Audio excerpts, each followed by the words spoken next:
Good morning, Dr. Goodall. Good morning. Could we commence, please, with the issue of the Welsh Government's corporate risk register? What are risk registers? So I would say that we have two different risk registers which are associated in this area. We would have a national risk register, which would be in the arena of our hazards and threats on our emergency planning and preparedness, and there would be a route for reviewing those. We also have our corporate risk registers in the organisation, which tend to capture a much broader range of risk areas, issues which have to be addressed by the organisation. So that can include matters of workforce, matters of delivering government policy, but the running of the organisation. So I would say there's a difference between those two approaches, but we use both. The first one, the National Risk Register, the inquiry has heard evidence in the main from Cabinet Office witnesses in Whitehall concerned with the production and maintenance of a United Kingdom risk register, which sets out a number of risks. I think there are over 100 now, in fact, in the NSRA, the latest variant of the National Risk Register. And the inquiry has also heard evidence from Scottish witnesses in relation to the maintenance of a Scottish risk assessment process. Is there an analogue for Wales in terms of the risk register? So we use the National Risk Register, and that would be consistent with the advice that you've had from Cabinet Office colleagues. There are risk registers which are used at the local resilience forum level, and they are part of those local and regional arrangements. There is no intermediate Wales hazards and threats risk register, which draws those together. The Wales Resilience Forum will oversee those arrangements, but we try to allow that to be focused at the local resilience fora level deliberately with our 4 fora in Wales. There are risk assessments and risk assessment plans at the local resilience forum level. Indeed, yes. In the same way that there are risk assessment plans at the local resilience forum level in England. There happen to be more local resilience forums in England than there are in Wales. There are only 4 in Wales, but that is the local risk assessment process. Yes. Focusing on the national level, risks which present themselves to the United Kingdom and England are not necessarily the same risks that may present themselves to Wales, because you might have a particular form of threat or hazard in Wales, I don't know, a particular form of flooding or a particular locality which might be flooded, and therefore a different risk to that which may develop in relation to parts of England or the United Kingdom generally. Yes, I would agree. The broad range of risks and threats would be consistent, but of course there would be some geographical differences in the Wales context. I think because we only have 4 local resilience fora, we didn't feel that we needed to really work those through, although the Wales Resilience Forum does have a programme of work that will highlight those risks that emerge. But I would agree with you that where we are now, we are introducing a Wales Risk Register, and it's for the very points that you say, that irrespective of health areas and preparedness, there are some more unique issues. For example, coal tip safety in Wales, and some of the natural resource issues as well. I can't recall when Scotland introduced its own Scottish risk assessment process, but on the premise that it was some time ago, has the Welsh Government specifically considered the merits of a Welsh risk assessment process over the 10 or so years from the inauguration of the risk assessment process in Whitehall, which I think was 2010?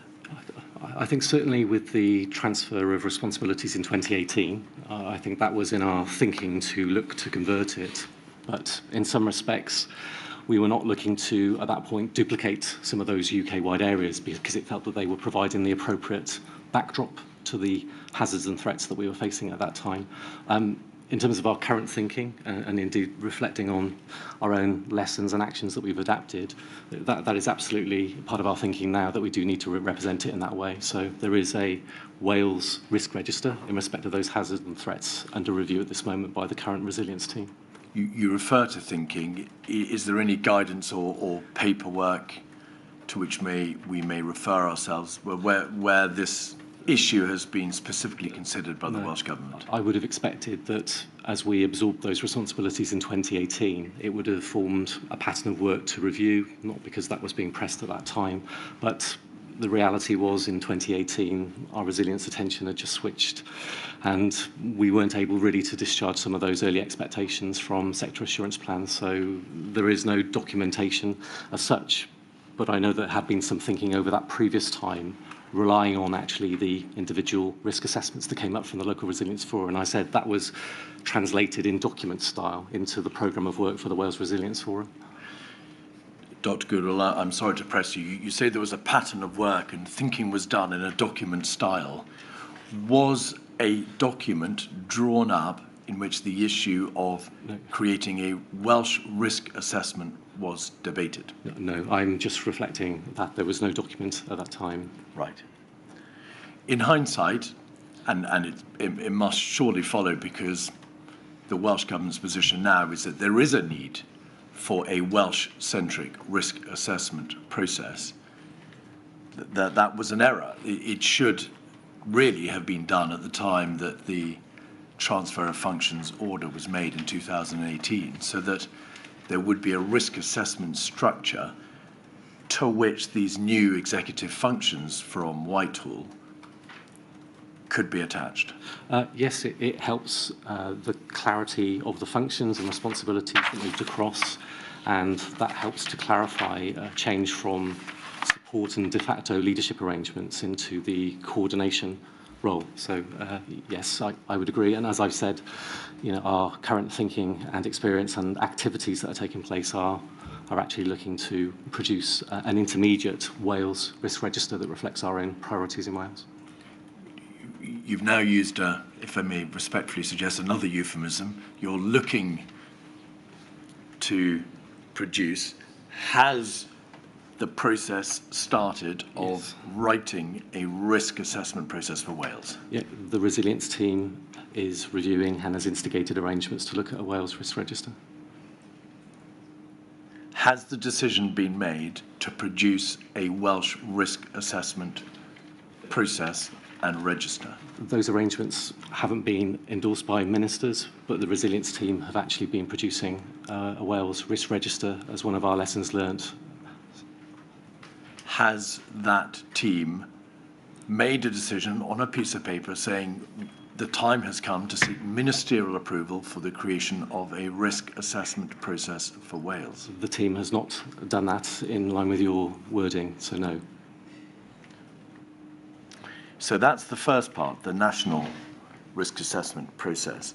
The second part, to which you made reference, is the corporate risk register. Indeed. Is that process in existence because the government, the Welsh Government, like commercial entities and other government bodies,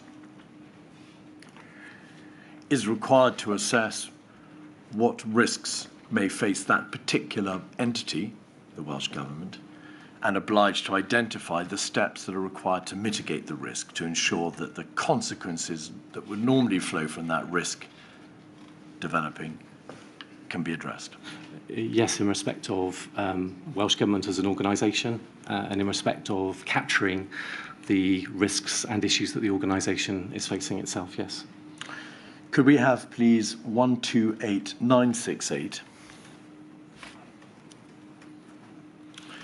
Is this the corporate risk register for the Welsh Government in July 2014? Yes, it is. If we could go to page 5 and row P5.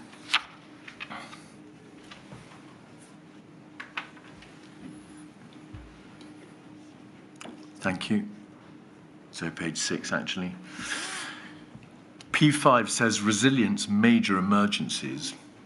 If we fail to provide leadership to ensure Wales is prepared for and resilient to the full range of national hazards and threats, including pandemic influenza, terrorism, major flooding, severe weather, and currently the impact of the firefighters' industrial action, then there is a risk to the health and well-being of the citizens of Wales. And then if we could go back up to page 6 and the bottom half, the document sets out, does it not, mitigating steps. So things that need to be done in order to make sure that that risk doesn't develop into reality.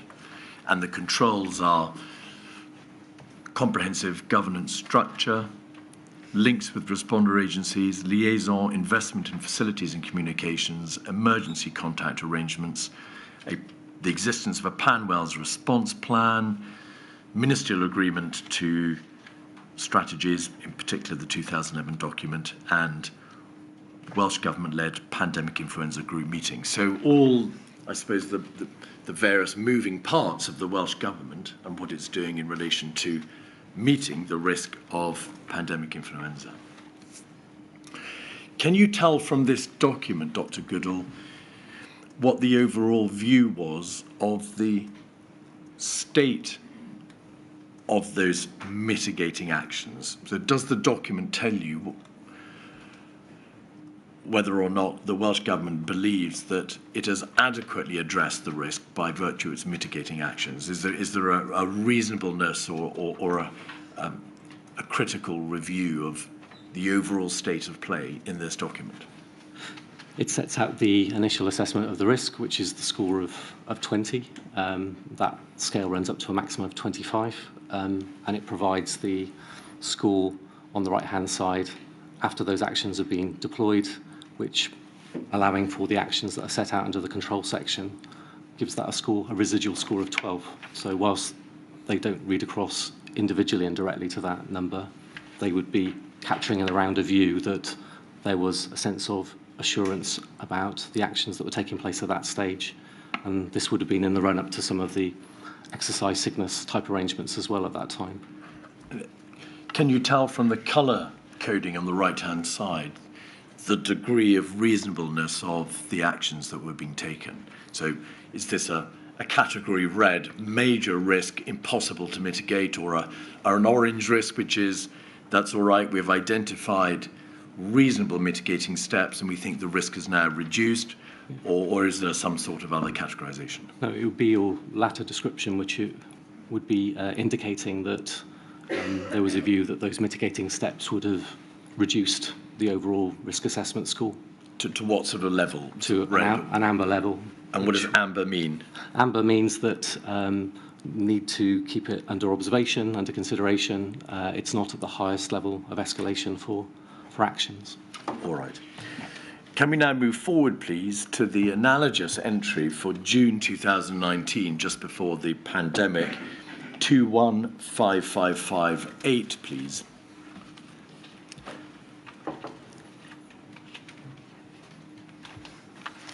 And if we could scroll in so that we may read it a little more clearly.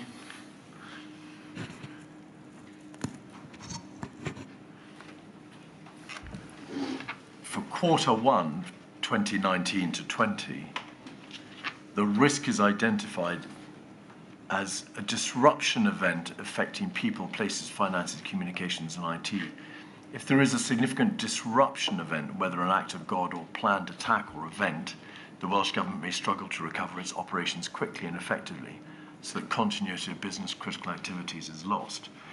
And the mitigating measures are now identified as the existence of a business continuity plan. In very broad terms, the disaster recovery arrangements are in place. The assertion that lessons are learned from disruption events, and the claim that emergency response protocols are in place and are practiced through desktop and live exercises. So a number of questions, please, Dr. Goodall. Firstly, why has the identification of the risk become so much more broad and opaque by 2019? There is no specific consideration of pandemic influenza being a risk, and therefore no specific consideration of what mitigating measures might be necessary to meet that risk. Why was that? Yeah, so there was a change in the development of the corporate risk register from the earlier version that you showed as part of the evidence through to, I think it was 2016, 2017, when the risk register had been reviewed and set out more in the context of the specific issues that were relevant to the running and operation of the organisation. And this disruption event description was translated, therefore, into could the organisation reassure that it was able to instigate its own arrangements, so its own internal business continuity plans, that it was able to have disaster recovery arrangements for IT, and became more internally focused in respect of a smaller range of risks that were set out in the risk register at the time. From my personal experience, because I was the Director General for Health and Social Services, we had actually included pandemic flu and other health emergencies preparedness within the context of our group-based risk register. And I think rightly, whilst of course that would touch on some of those internal areas, because of our oversight of the system, we actually did need to make sure that we were covering off those pandemic flu risks in that arena, and they were consistently described in there. But there was a shift in the corporate oversight and the way in which the risk register was put together. So this is, can we set up the emergency coordinating centre? Do we have a rota in place? Do we have our own resilience plans internally? And looking at it for the internal operation of the organisation. I'm sorry, Dr. I don't follow. Wouldn't a corporate risk register always focus on the operation and running of the business with specific issues relating to it? Not following what you mean by it changed, other than it obviously did change. It changed to look at the way in which the civil service itself would step up in the emergency context, and also recognising that emergency planning and response over time had been limited to individual and almost rare events. We'd seen a pattern of requiring our contingency arrangements to kick in much more often and using our internal coordinating arrangements.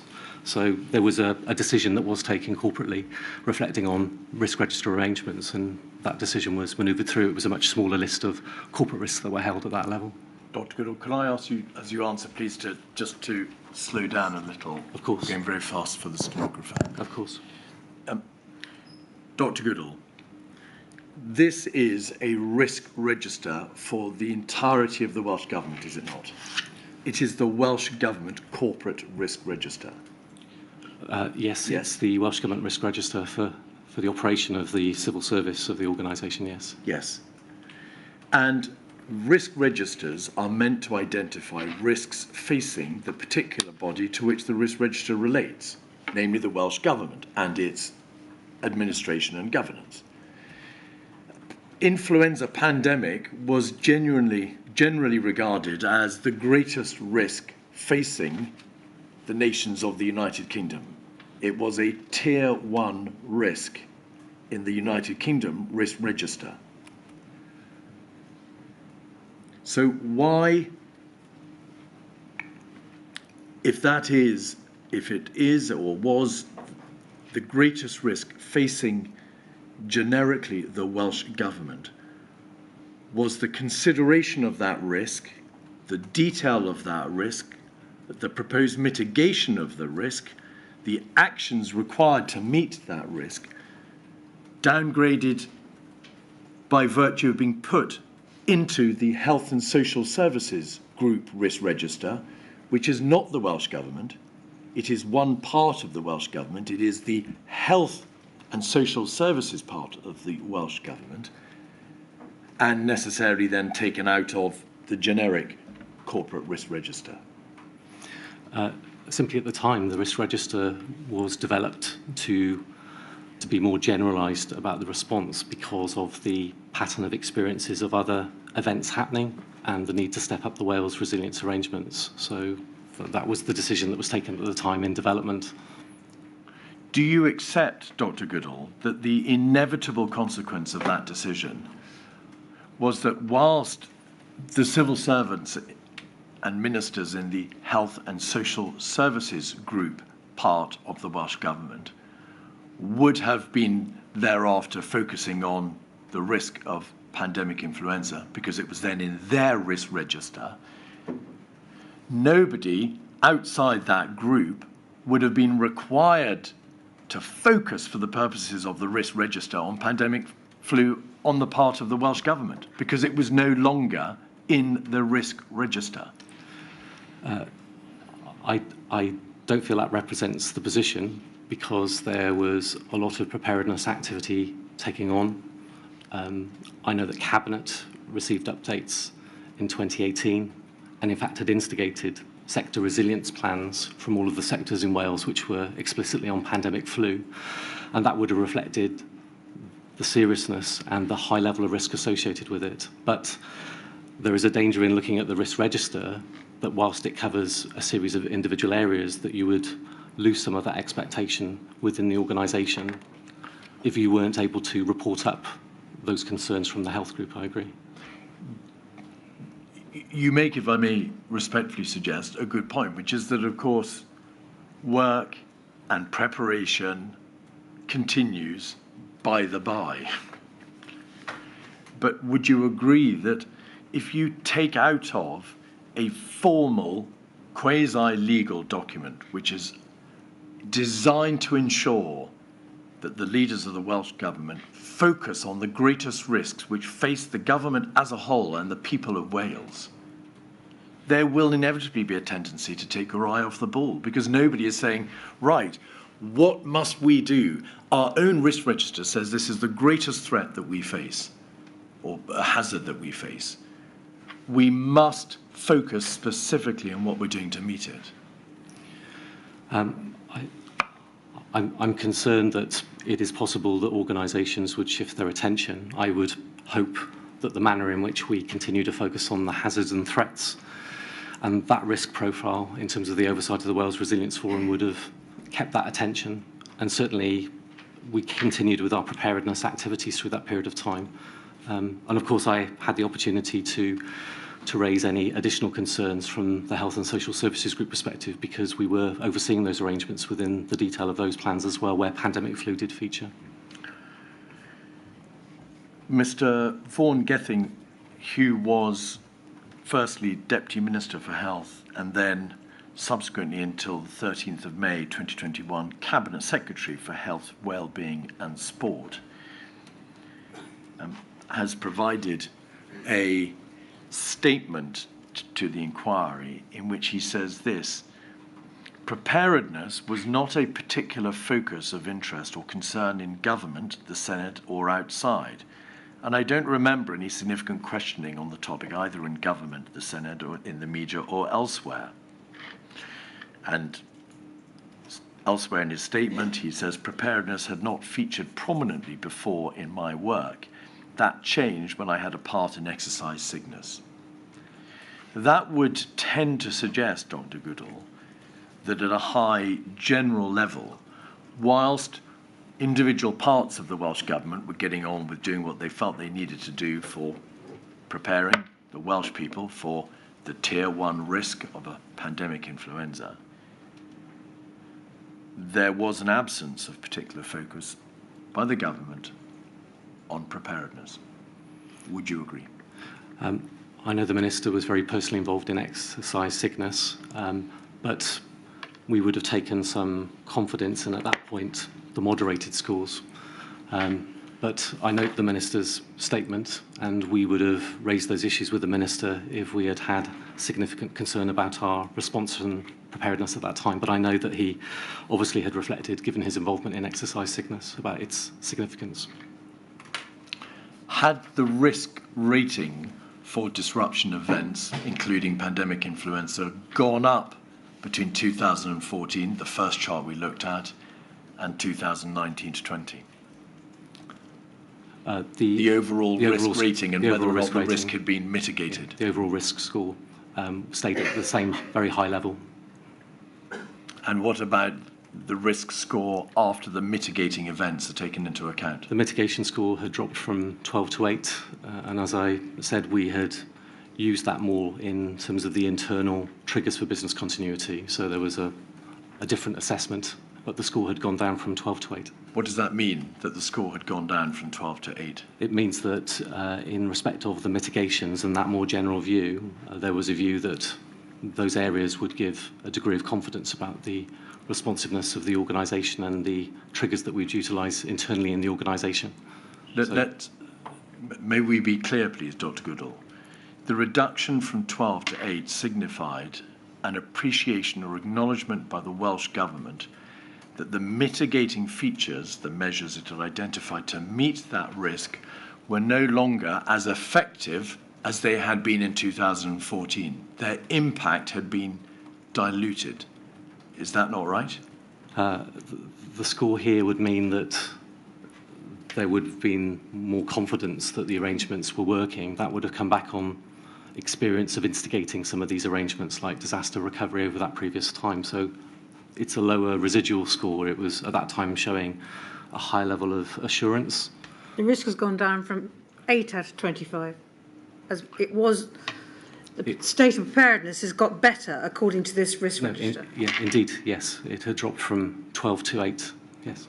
And was that in part because further actions were identified as having been, or actions were identified as having been put into place, a business continuity plan, generically disaster recovery arrangements were in place, lessons were being learned, and response protocols were in place? Is that why the overall risk had gone down? Because those things were being done? Yes, it was. And also, as I say, because of that broader use of it as being the internal trigger rather than a cross-Wales trigger. But the reality was different, was it not? Because, as you agreed yesterday, the major civil contingencies planning documents, the communicable disease plan, the 2011 strategy, the Health and Social Services Group pandemic influenza response plan, none of them had been updated since 2014. The transfer of functions order in 2018 had taken place, but the Welsh Government did not have the full resources, the capacity or the structural system to be able to accommodate those changes of executive function. Not all the recommendations from exercise Cygnus or Talison had been implemented. And the work streams that did take place throughout 2018 and 19 were significantly interrupted by Operation Yellowhammer. So how can those control or mitigation measures have been properly advanced as a reason for mitigating the overall risk? Yes, in hindsight on those scores, with the experience we went through, that residual score, despite those broader areas, should have been higher, but it wasn't at the time. But Dr. Goodall, somebody compiling, or somebody in the Welsh Government would have known when this risk register was being compiled that those mitigation measures were to a large extent chimera, that they simply didn't reflect the reality of the position on the ground, did they? I think they were genuinely reflections at the time about the way in which we had worked through various internal arrangements, including business continuity. We'd had experiences around disaster recovery, and it would have been demonstrating some assurance from the teams at that time, but I obviously can't change the score that is there at that time. Do you agree that those mitigation measures were not accurately described in that risk register? At Q1 of 2019, those mitigating measures did not reflect the reality of the absence of work within the Welsh Government in terms of the updating of the planning, the guidance, the resourcing, the response to the exercises, or the capacity to meet the transfer of functions order. I think personally, in hindsight, that should have been a higher residual score, yes. Yes. And therefore, those mitigating measures identified there are inaccurate. They were simply not an adequate reflection of the reality. They are generalised statements, but they would have been business continuity arrangements that were referred to as part of that as well. But as I said, the residual score, in hindsight, should have been higher at that time. I agree with you. Dr. Goodall, they are either inaccurate or they are too general. Yeah. Which is it? I think they were too generalised, and that probably gave some inappropriate assurance on arrangements in there. Within the Health and Social Services Group Plan, we were able to highlight some of the higher level of actions that were taking place on behalf of the sector. And I hope that that would have mitigated some of that in terms of the way we worked our way through those.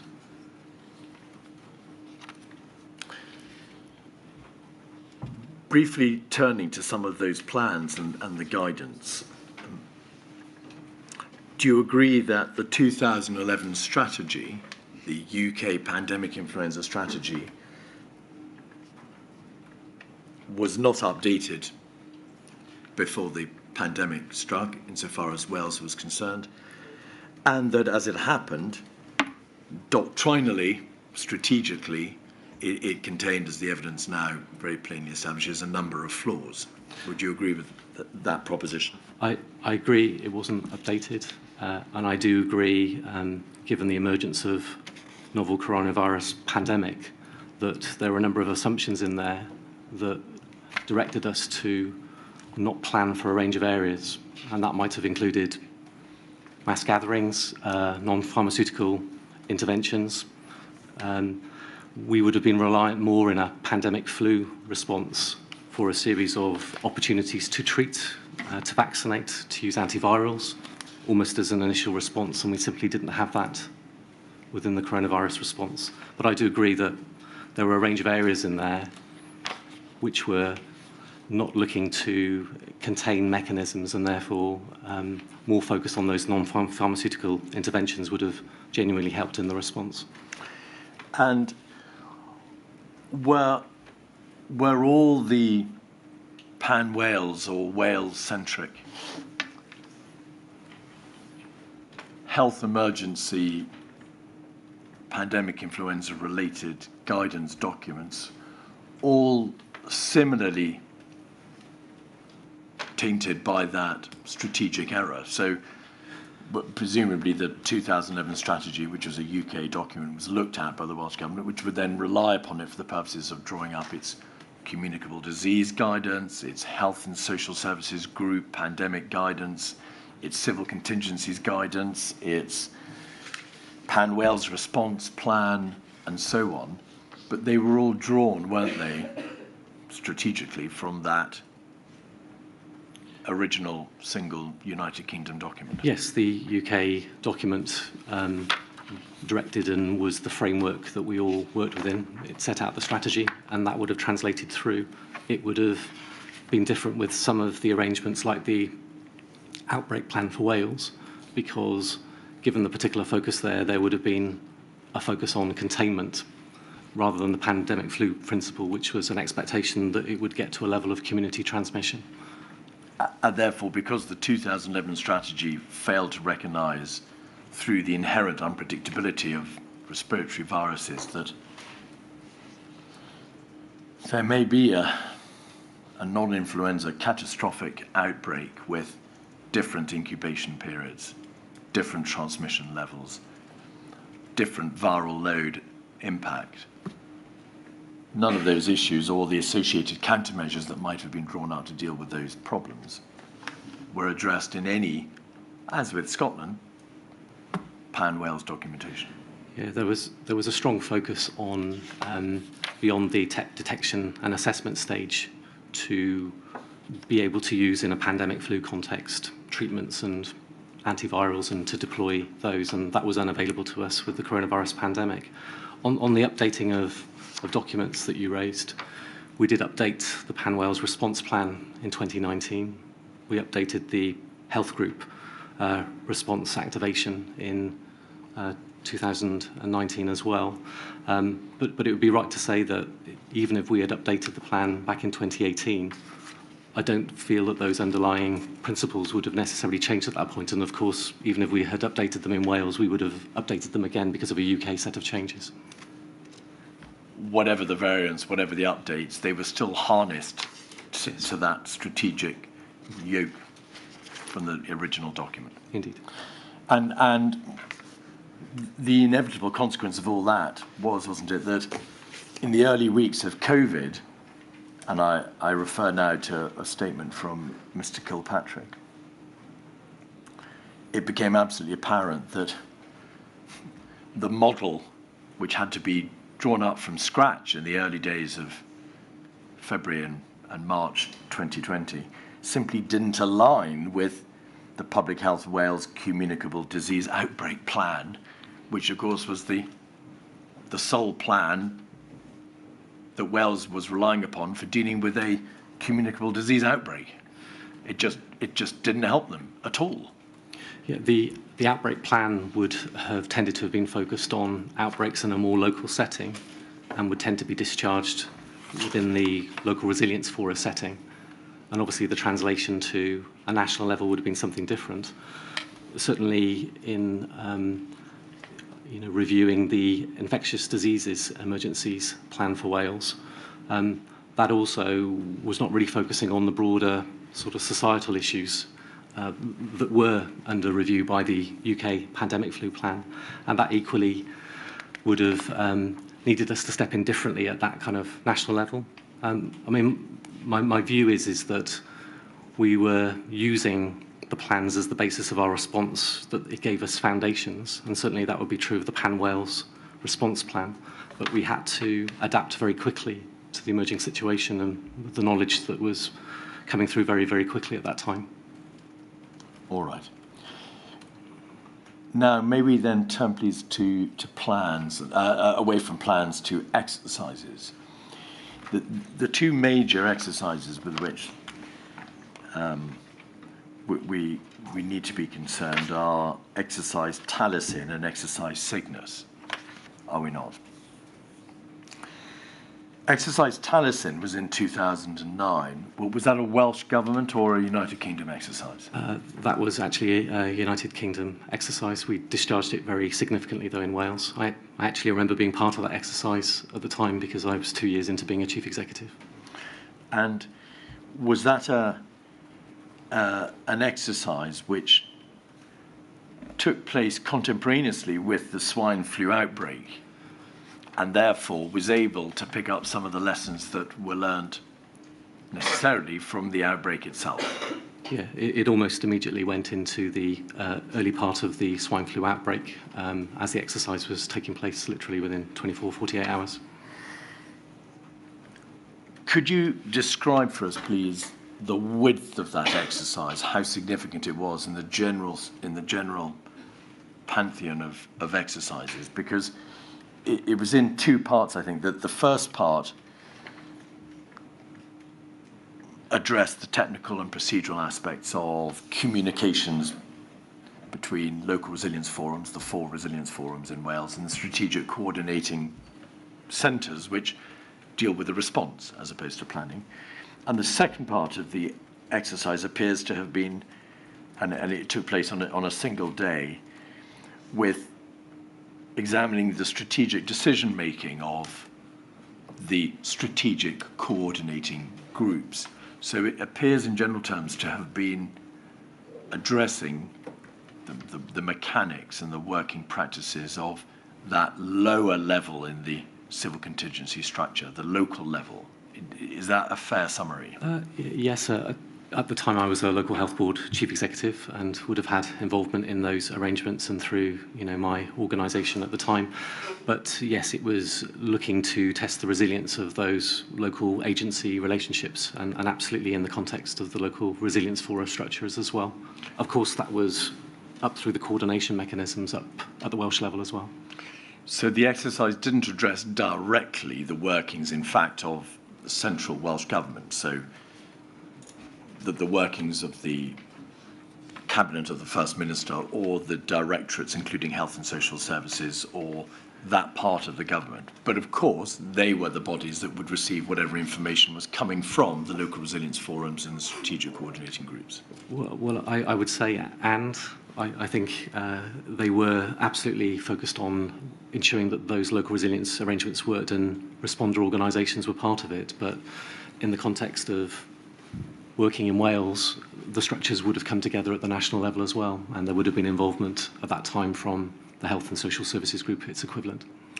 Could we have, please, 128976, which is the report from that exercise?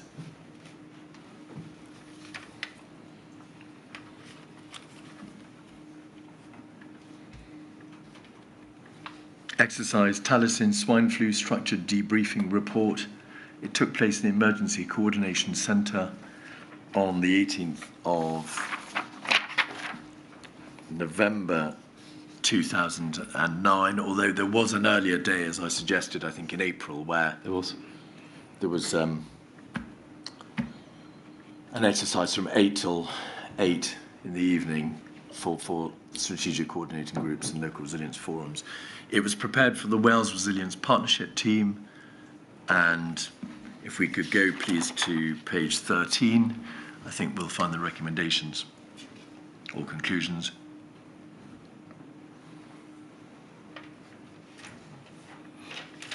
If we could scroll back out, please. At the bottom of the page, the following conclusions are based on the issues raised at the workshop for swine flu and exercise Talison. In spite of pandemic flu being known as the highest risk, and with considerable investment being made in recent years to ensure that the United Kingdom is prepared to cope with such an event, a number of gaps were exposed in plans which need to be addressed ahead of a more serious pandemic. These issues in particular are, and then if we could we scroll back out so that we can get our steps in relation to, our bearings in relation to the particular areas.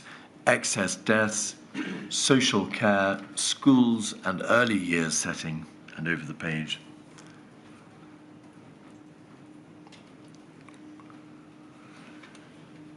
Information gathering,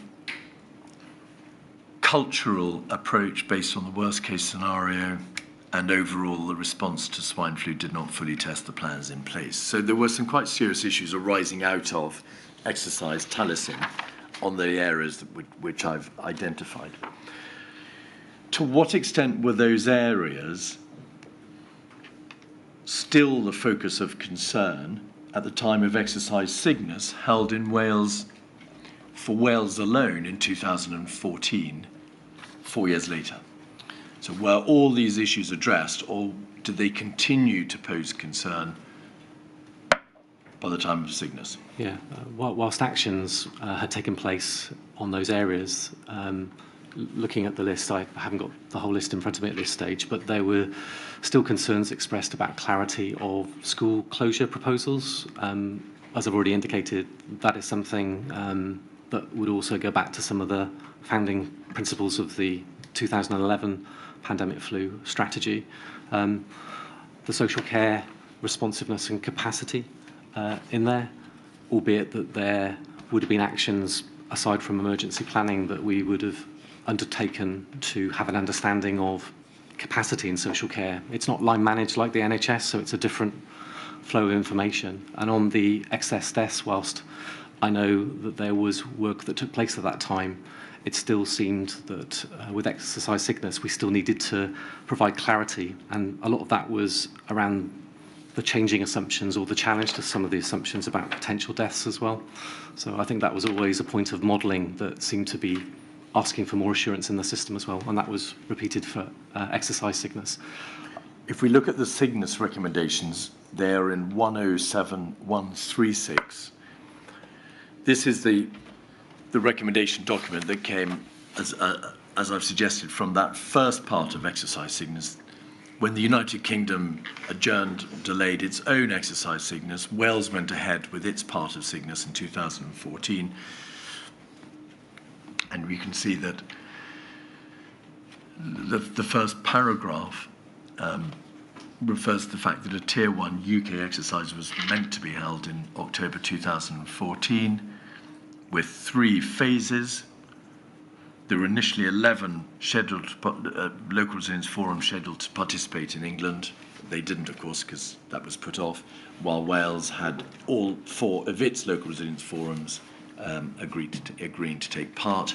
If we could scroll back out, please. Strategic objectives were identified, and then exercise play, the workshop is identified, and then right at the bottom of the page we can see that the main cross-government element scheduled for the week commencing 13th November was postponed. Could we then go to page 2, please? Exercise outcomes.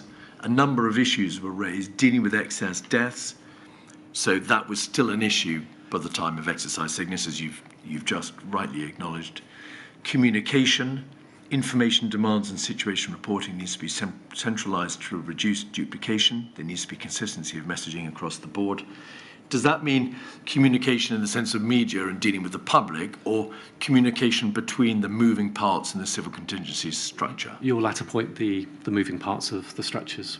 That's an important issue, is it not? It's an important issue. If they don't communicate, then the system isn't likely to perform very well in terms of responding to whatever emergencies present themselves. Indeed, that's true. And whilst different arrangements require different data flows, the importance of having enough data, but also making sure that there is enough time to be acting on the back of that evidence and data as well. Regulation, we needn't be overly concerned with. Resources, there needs to be a national stockpile of resources made available. School closures, still an issue. Demands for data collection, still an issue. National Pandemic Flu Service, one SCG, Strategic Coordinating Group, expressed concern. And then over the page, the recommendations. At the top of the page, vulnerable people, concerns were expressed over the capacity and readiness of privately owned care homes to have robust contingency plans. And then recommendations were made. So is this the position, Dr. Goodall? A number of features which had come out of the earlier exercise had still not been addressed by the time of exercise Cygnus, and some of them were of considerable importance and went to the centrality of the civil contingency's health response as a whole. These were significant matters. Yes, some of those would have continued, and I would say that there were activities taking place to understand and address those areas, but they continued to feature. I know, for example, that we were able to take assurance back from local resilience fora on their views of being able to manage excess deaths on modelling numbers, which took place back in, I think, 2018. But I still don't feel that the work was fully completed even by that point on the back of the Cygnus recommendations. Certainly on care home understanding and capacity, having clarity on the local government responsibilities and their local business continuity plans for homes was important, and to seek that assurance. But at the national level, and this for me was beyond just the emergency planning response, we did need to have more understanding of simple issues like the numbers of beds available across Wales. So in my Director General role, we did commission an exercise to understand that capacity, just to try and have a similar understanding to the way in which we would use some of our NHS data as well. But it was still not to full resolution, I agree. The issue of the capacity of the adult care sector to cope with the demands of a pandemic was perhaps the most significant failing identified at the time of exercise Cygnus in 2014, was it not? Yes, I would agree that that was still an area of concern. It was the most significant area of concern because it directly went to matters of life and death in the care home sector. Would you agree? Yeah, indeed, and it was a serious issue for local authorities and their discharge of their responsibilities, and it was important to keep that focus up. As I said, it's why we wanted to have a broader understanding of those numbers.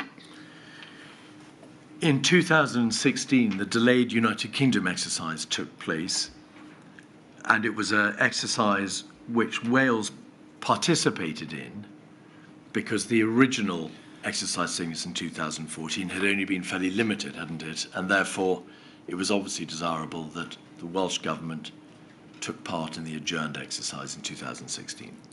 Yes, I agree. And the recommendations from that, insofar as Wales were concerned, were contained in a document, a Wales debrief report, 128979.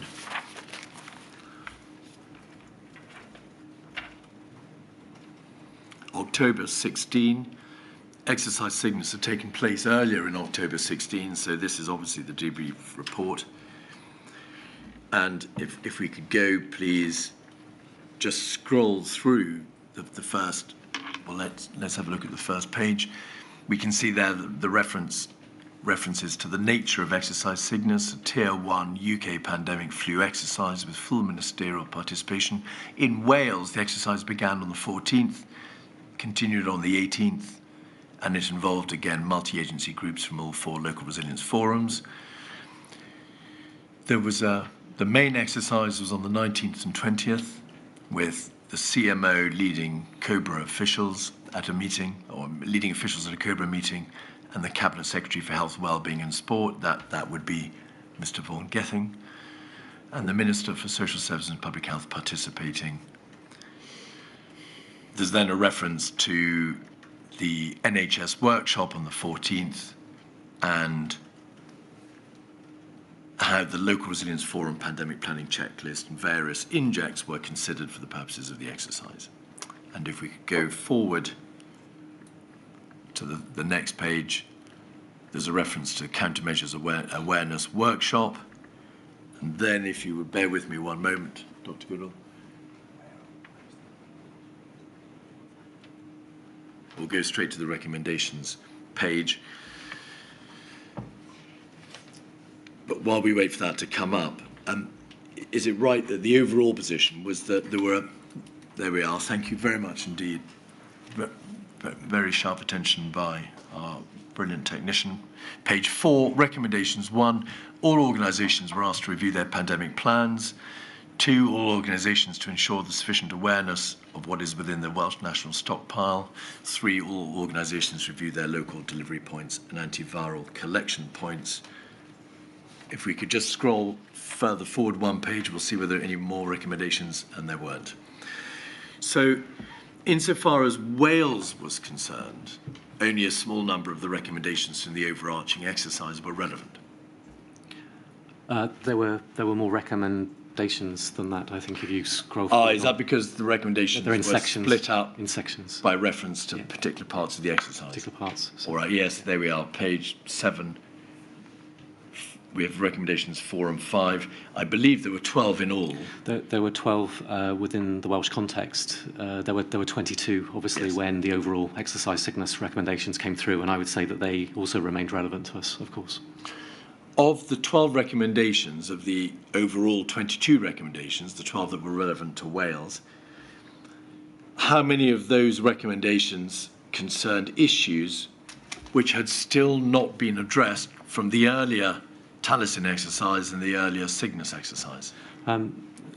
Because of our particular use of this exercise, we hadn't quite gone into all of those arrangements in that way, but certainly the broader exercise Cygnus recommendations and the 22, they would have continued to show some consistent concerns that even if plans or activities were taking place, they still hadn't come to the best outcome that would give resilience in those arrangements as well. So we took the Wales recommendations and drew them into the Exercise Cygnus recommendations just for ease of access.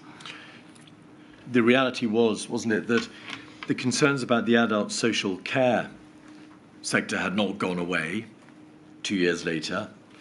The communication issue had not gone away. But in addition, by the time of the Exercise Cygnus report in 2016, there was then additional concerns being expressed about countermeasures, the stockpiling. Is that correct? There was a wish to understand the level of provision that had been made to have assurance on those countermeasure arrangements. But as part of the Welsh response at the time, we had particularly wanted to test and exercise that. So it didn't mean that we didn't have stocks or countermeasures in place. It was just making sure that they were going to be appropriate for the modelling data that was emerging through Exercise Cygnus as well. So that was an intention for us to try and focus particularly on those countermeasures. And was it at that point that the Welsh Government set up the Wales Pandemic Flu Task and Finish Group, about which you debated the merits of which with my lady yesterday? Was that the Task and Finish Group that was put into place to try to address such concerns as were coming out, finally out of exercise Cygnus in 2016? Yes, they were the practical arrangements, and of course we reached out to the UK pandemic flu arrangements as well, and were observing and part of those arrangements and participating. But that Task and Finish Group, as you said yesterday, wasn't able to finish its work because, although it identified the tasks, it never finished them. And also, as I said yesterday, we ended up moving our resilience activity and focus onto other matters. On the exercise sickness arrangements, 15 of the actions were completed. 7 of them were still not marked as complete and under consideration. I can describe how on some of those measures I think that they actually had more significant activity. As an example, there was a draft communication strategy that had been worked on and was available, but it hadn't been issued. We had worked through a draft extreme surge guidance plan, but at that point it wasn't issued. It was only in draft and under consideration. So there were a number of areas that we hadn't finalised or completed, as I said yesterday. It may be thought, Dr. Goodall, that in the event of a disease outbreak and a pandemic,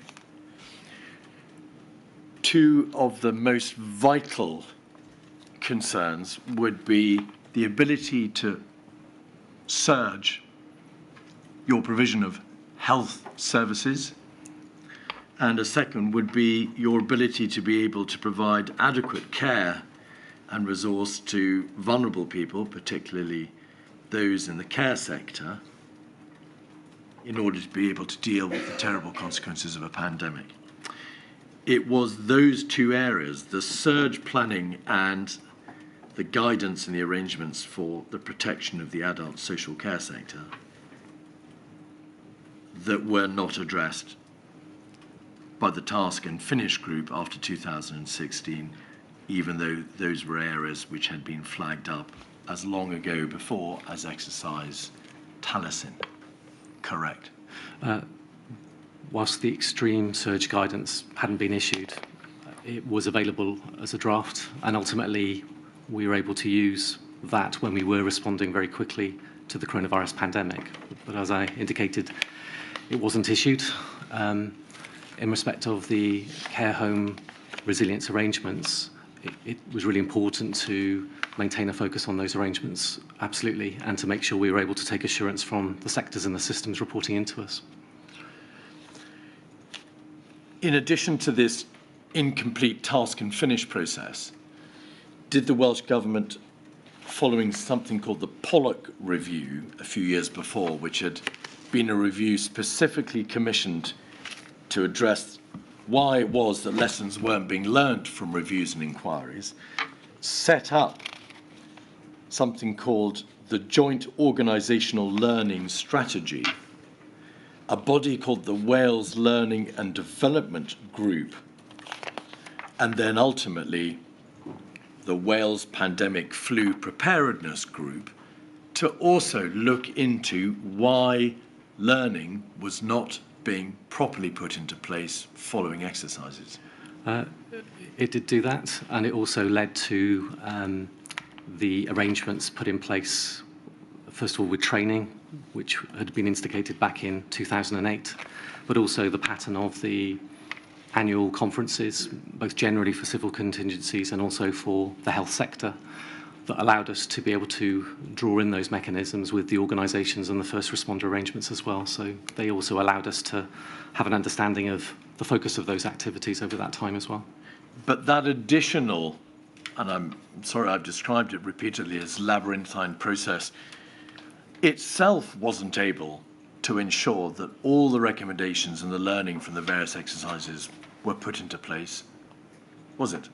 No, as I said yesterday, there were actions that were incomplete. And in particular, as a result of resourcing problems, we looked at this through Sir Frank Atherton, the strategic decision taken to await work from Whitehall before getting on with doing work in Wales on the pandemic flu preparedness group work streams, and also because of the diversion of attention away from civil contingencies planning towards the necessary preparations for a no-deal EU exit, those work streams were never completed. Yes, you're right, and we obviously talked about Operation Yellowhammer yesterday and the way in which it needed to take resources within the organisation, although that did give us some insight into sector resilience plans more generally as part of that process. Standing back, in relation to the areas of concern expressed after Cygnus, one of the key issues during exercise Cygnus was, as I've suggested to you, healthcare demand, the surge in demand for critical care. That work was still being finalised in 2018, but it never reached fruition, did it?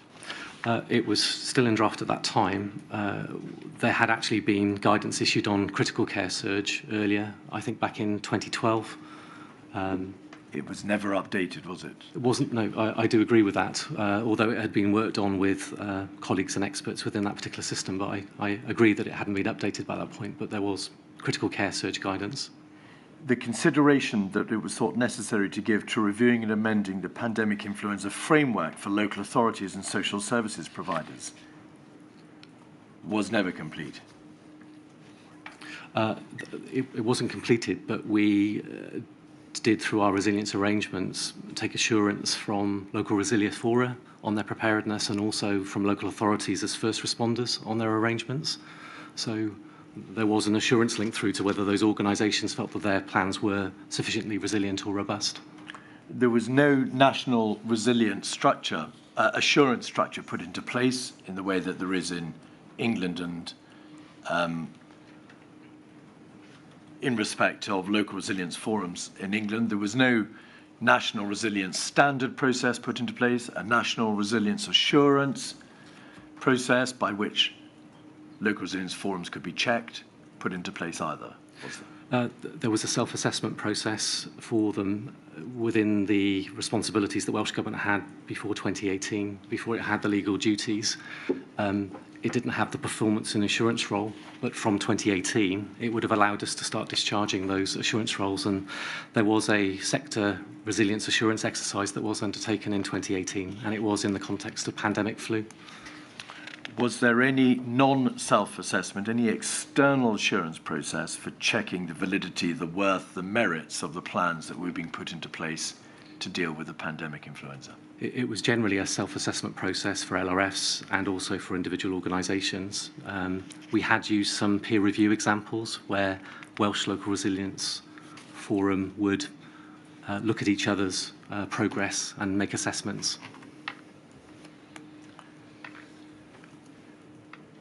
There was, in 2018, an understanding that following the transfer of functions order, there needed to be a review generally of the civil contingencies structure in Wales.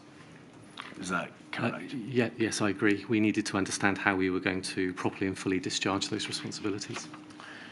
What happened to that general review of civil contingencies following the transfer of functions order? Whilst we had done the sector resilience oversight and we had expanded the team with the new responsibilities coming over, our attention and activity had simply moved across to Operation Yellowhammer and the EU exit arrangements, and that meant that the resilience team was embedded in that work, as well as a very large part of the organisation as well. So the discharging of those responsibilities as we intended was put on pause, even though we were using and deploying the civil contingency mechanisms for EU exit.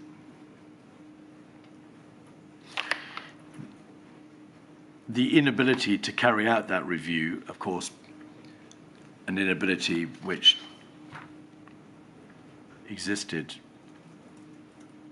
prior to Wales being struck by the pandemic, has been described by one of your own ministers as extremely disappointing. You've seen the reference in Mr. Kilpatrick's statement. And even after the pandemic struck, when the review of civil contingencies in Wales took place in 2023, it did earlier this year, did it not? It did. Did it then become apparent that there were still flaws in the civil contingency system, in particular in relation to leadership capacity, effective and continuous training and exercising, a system for the systematic capture of lessons from exercises, the need for an establishment of minimum standards for competency, skills, qualifications, training, and development? Yes, indeed, they remain the themes in those areas, and that work is underway to make sure that they are resolved. There is a system that captures the lessons learnt now, which is held at an all-Wales level by Public Health Wales, and that is a new introduction since 2017. But we do need to make sure that we embed those arrangements and deal with the actions as well as the culture and behaviour around those issues as well. So, Dr. Goodall, would you agree that given that many of those issues had been raised consistently, continuously from 2012 onwards, that is an egregious example of locking the stable door after the horse has bolted? We've had to learn many lessons and adapt, and we need to ensure that we keep addressing the issues from our planning and also from our recent experiences as well. I have no further questions. My lady, you're given permission for 3 areas of questioning to be advanced by Covid-19 Bereaved Families for Justice, Cymru. Thank you.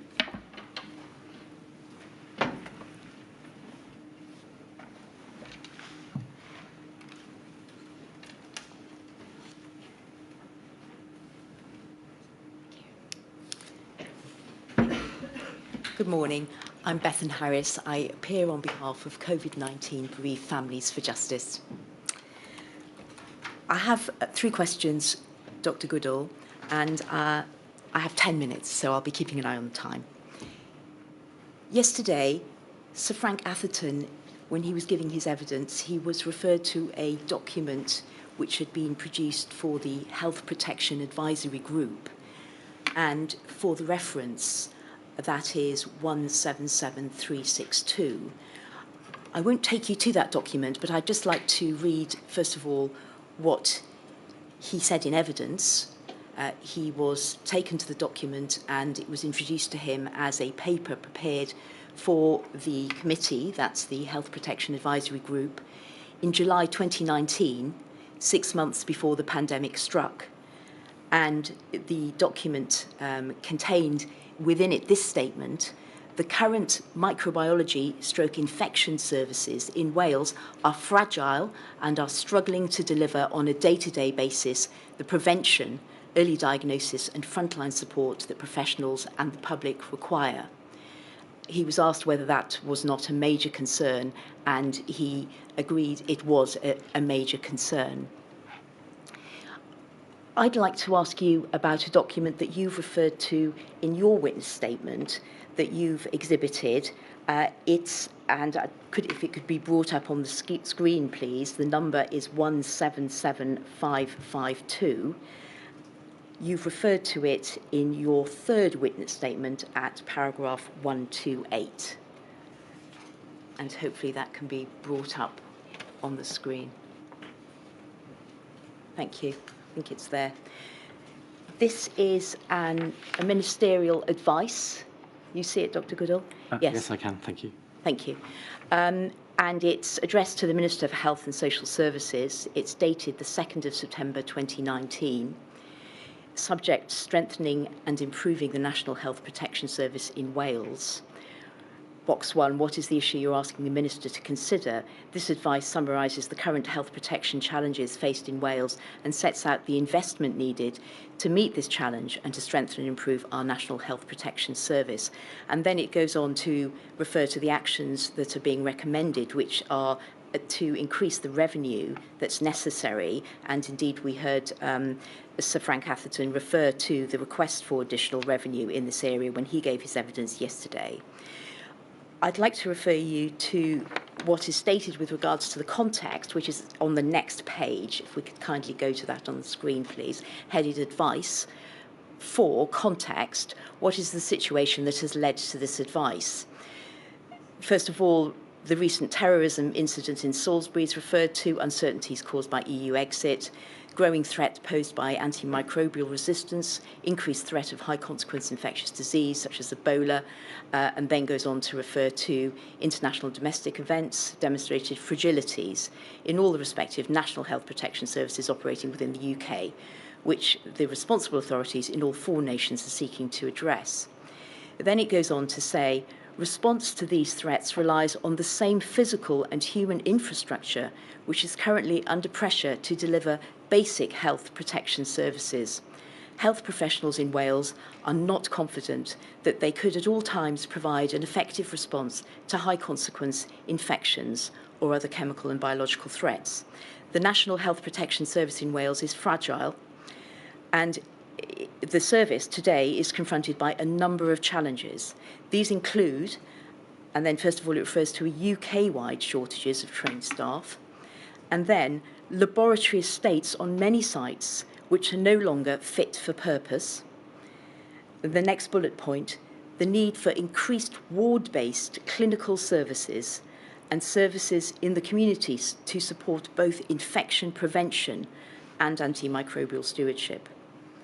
And then goes on to say, although microbiology is a shortage of speciality UK-wide, recruitment to Wales is particularly challenging when the laboratory estate on many sites is not fit for purpose, and a lack of investment in new technologies and redeployment of scientists means microbiologists are unable to spend time on frontline supporting professionals. I'm going to skip the next paragraph, and then finally, that health protection professionals in Wales consider that adequately resourced, there is much more they could contribute in the prevention, diagnosis and management of infection and in guiding prudent use of antibiotics. So that, as I say, is a document that you've exhibited. And what I'd like to ask you about is, first of all, do you agree that the document that I initially referred to, the one that Sir Frank Atherton was referred to yesterday, and this particular document in September 2019, they imply that there was a very real need to improve on infection prevention and control services in Wales at that time in 2019? Yes, I remember not just the document, but the discussion at the time. It was a very honest assessment that had come through that group, also on the advice and expertise of Public Health Wales, and it was really important that we were responding to those concerns about fragility, and the decision was made to support that. In fact, the previous year we had actually made some additional financial investment in Public Health Wales in this arena as well. And do you agree that in terms of pandemic preparedness and being prepared for the tier 1 risk that everyone across the UK, including in Wales, was aware of, that there would need to be capacity to meet a significant increase in need for infection prevention and control services? Yeah, yes, indeed. I mean, the NHS faces day-to-day pressures whilst it's discharging many activities and supporting its communities. The day-to-day pressures of the service, would need to have some resilience built in to be able to deal with those extra responsibilities as well. So yes, the existing service was under pressure, which was why we were addressing it, but we were also trying to build in some resilience into the system with the investment as well. And going to what I think you're saying, and I'll ask you to confirm, were the two of the main pandemic preparedness planning documents, I'm going to ask you whether they actually reflect the importance of infection control and prevention. First of all, if you can perhaps confirm that the Wales Framework for Managing Major Infectious Disease Emergencies, October 2014, was one of the main preparedness guidance documents that was current in Wales from 2014 onwards, right up to when the pandemic hit. Yes, it would have covered responsibilities and maybe not gone into all of the detail. Certainly the outbreak plan for Wales would have really dealt with some of the very specific issues in terms of discharging that at a local level. Yes, thank you.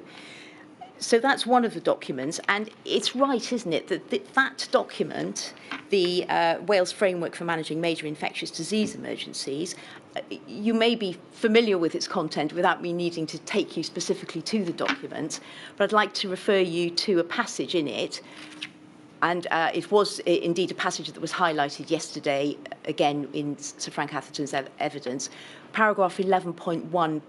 All hospitals need to establish ways of caring for large numbers of infectious patients on a scale outside their normal experience, including those requiring high dependency care. So, just to confirm, that document clearly recognised the importance of infection control in the context of being prepared for a pandemic. Yes, Indeed. I agree. Yeah. And the other document is the Wales Health and Social Care Influenza Pandemic Preparedness and Response Guidance. Again, another one of the major preparedness guidance documents, 2014, that remained in force throughout up until the pandemic hit. Yes, indeed. Yeah, we'd hoped to review it in 2018, but it was the document in 2014 that was an important response document for us. Yes. And that one referred to the meticulous use of infection control procedures being part of preparedness and part of what would be needed in the event of a pandemic. Yes. If that's familiar to you. Thank you. So what I want to ask you is, do you accept that when we look at what we had in September 2019 in the documents I referred you to, which you've exhibited, and we look at those documents in 2014 and what they flag up in terms of needs, in terms of infection and prevention control, that there just wasn't a robust enough process of following up on what the Welsh Government's own guidance said, that there wasn't a critical review as to whether things were actually put in place that had been stated in the documents? We would have worked with individual health boards in Wales who would have used their funding for a variety of areas. Public Health Wales, of course, would have made it its assessment, and when it came forward with its national plan, we were very happy to support it. I mean, certainly, and I speak from personal experience as a local health board chief executive, we had tried to ensure that new hospital builds were supporting an infection control outlook, including single room arrangements, for example. But that was not available to all of the estates. They were certainly possible with new build arrangements in Wales. But we would have worked with individual organisations on their proposals and plans, and they would have been able to make some local decisions on that infrastructure as well. Right. So you're saying things were done, but do you accept it wasn't enough? When we were receiving that national protection proposal, that was showing that we needed to invest more and have more flexibility and capacity, yes. Thank you. I'm going to just deal with my a second question very briefly, because I know that I'm running out of the time that's allocated. Thank you for those answers. I'd like to ask you a question on PPE and perhaps putting to one side matters of what the arrangements were with regards to how much PPE was stockpiled and what was the extent of the actual availability of PPE that was planned and put in place. Was the distribution system for accessing PPE and distributing it, was the resilience of that system in Wales adequately tested in advance of the pandemic? The PPE stockpiles, where we were making sure that we had about 15 weeks worth of supply available, were well tested. When we were in the coronavirus response, we really had to utilise the excellence of the National Procurement Service arrangements to change the distribution model quite quickly. But to your question, I don't think that they were rigorously tested. They may well have featured as part of the procurement service's own resilience proposals. But certainly we adapted very quickly to ensure we could distribute the PPE out to at least the regional centres before they needed to go through to the frontline staff and services. And just finally, obviously this module is not looking at what actually transpired and how things played out on the ground in any detail, but do you acknowledge that there were problems with distribution? We ended up having to change our distribution model rather than to 11 centres to literally get to hundreds of sites in matters of days. So it was a very different response that was required at the time. Right. And in retrospect, would it be right to say that there hadn't been sufficient scrutiny of the resilience of that distribution system in advance of the pandemic?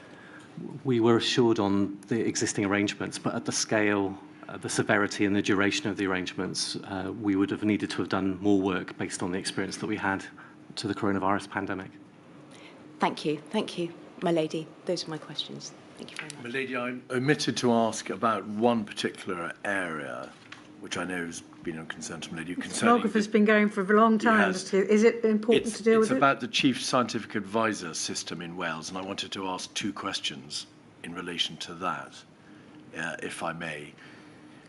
Dr. Goodall, it is this, that it appears from the material that the Chief Scientific Advisor for Health in Wales, a man who is actually, I think, a Mr. Rob Orford, because he's concerned with being the Chief Scientific Advisor for Health, is not part of the UK Chief Scientific Advisor system. And secondly, do we have it right that for whatever reason, the Chief Scientific Advisor in Wales and the Chief Scientific Advisor for Health in Wales are not at the centre of the Welsh civil contingency structure, so they don't actually give advice on civil contingencies to the Welsh Government? Have I summarised the position correctly? Yeah, you've summarised those correctly. There were some changed arrangements put in place during the pandemic itself to access those, but they were certainly Robbers, the CSA Health was involved in the pandemic response, but they had traditionally not been directly involved in the preparedness. Thank you. Thank you very much, and I shall return at 22. All rise.